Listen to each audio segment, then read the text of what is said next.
ഞാൻ കൊടുത്ത anniversary gift കണ്ട് കൺമണിയുടെ ആനന്ദ കണ്ണീരാണ് നിങ്ങളിപ്പോൾ കണ്ടത്. ഇന്നത്തെ ഡേറ്റ് മെയ് 23, 2025. കഴിഞ്ഞ വർഷം ഇതേ ദിവസമായിരുന്നു ഞങ്ങളുടെ കല്യാണം. ഞങ്ങളുടെ കല്യാണം കഴിഞ്ഞ് 1 വർഷമായി എന്ന് പറഞ്ഞാൽ ഞങ്ങൾക്ക് പോലും വിശ്വസിക്കാൻ പറ്റിയില്ല. കാരണം അത്രയും പെട്ടെന്നാണ് 1 വർഷം പോയതും. കല്യാണം കഴിഞ്ഞ് ആദ്യത്തെ മാസം തന്നെ കൺമണിയും കൂട്ടി ഞാൻ നേരെ കോഴിക്കോട് വന്നു. പിന്നെ അങ്ങോട്ട് ഞങ്ങൾ രണ്ടുപേരും മാത്രമുള്ള ദിവസങ്ങളായിരുന്നു. കുറേ സന്തോഷവും അടിയും പിണക്കങ്ങളും എല്ലാമായി. 2 വാക്കുകൾ പറയും. നല്ല അടിപൊളിയാണ്. മുത്താണ്, തങ്ക കൊടമാണ്. 1 വർഷം പോയതേ അറിഞ്ഞില്ല. കല്യാണം കഴിഞ്ഞത് ഇന്നലെ പോലെ ഉണ്ട് അല്ലേ? 1 വർഷം തീർന്നു പോയതേ അറിഞ്ഞില്ല.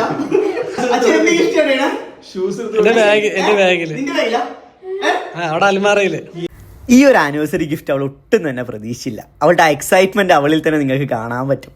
ഞാനൊരു ഡയമണ്ടിൻ്റെ കമ്മലാണ് അവൾക്ക് വാങ്ങിച്ചു കൊടുത്തത്. അതാണ് അവൾ ഞെട്ടാനുള്ള പ്രധാന കാരണം എനിക്ക് പൊതുവേ ഗോൾഡിനോടോ ഡയമണ്ടിനോടോ ഒട്ടും ഇഷ്ടമുള്ള ആളല്ല, ഒട്ടും കമ്പുള്ള ആളുമല്ല. സോ എന്നിൽ നിന്ന് അത്തരം ഒരു ഗിഫ്റ്റ് അവൾ എക്സ്പെക്റ്റേ ചെയ്യുന്നില്ല.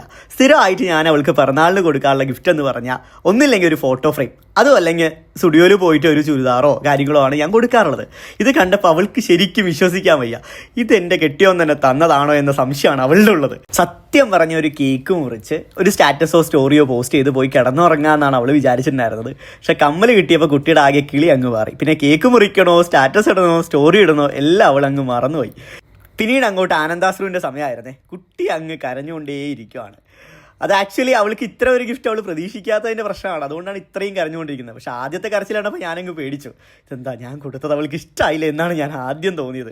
പക്ഷെ അതല്ല, കുട്ടിക്ക് അത് നല്ല ഇഷ്ടമായി എന്നാണ് അവൾ പറഞ്ഞത്. അപ്പോൾ പിന്നെ പഴയ കമ്മലൊക്കെ മാറ്റി പുതിയ കമ്മലൊക്കെ ഇട്ടു. പിന്നെയും കരച്ചിലങ്ങ് തുടർന്നുകൊണ്ടിരിക്കുകയാണ്. എന്തൊക്കെയായാലും കൺമണിയേക്കാളും ഹാപ്പി ഞാനാണ്. കാരണം ഒരാൾ ഒട്ടും പ്രതീക്ഷിക്കാത്തൊരു ഗിഫ്റ്റ് കൊടുക്കുമ്പോൾ അവരിലൊരു എക്സൈറ്റ്മെൻറ്റ് ഉണ്ടല്ലോ.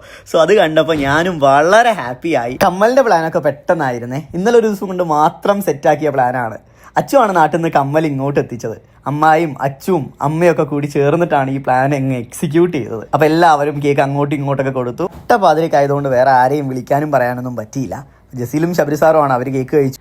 അടുത്ത അച്ചുവിന് വീടുമായിരുന്നു. അപ്പം അവനും വന്ന് കേക്ക് മുറിച്ച് കുറച്ച് കേക്കൊക്കെ തന്ന് അവൻ്റെ സ്നേഹപ്രകടനവും കഴിഞ്ഞ് പിന്നെ ഞങ്ങൾ എല്ലാവരോടും ടാറ്റയും പറഞ്ഞ് പോയി കിടന്നുറങ്ങി. ബൈ.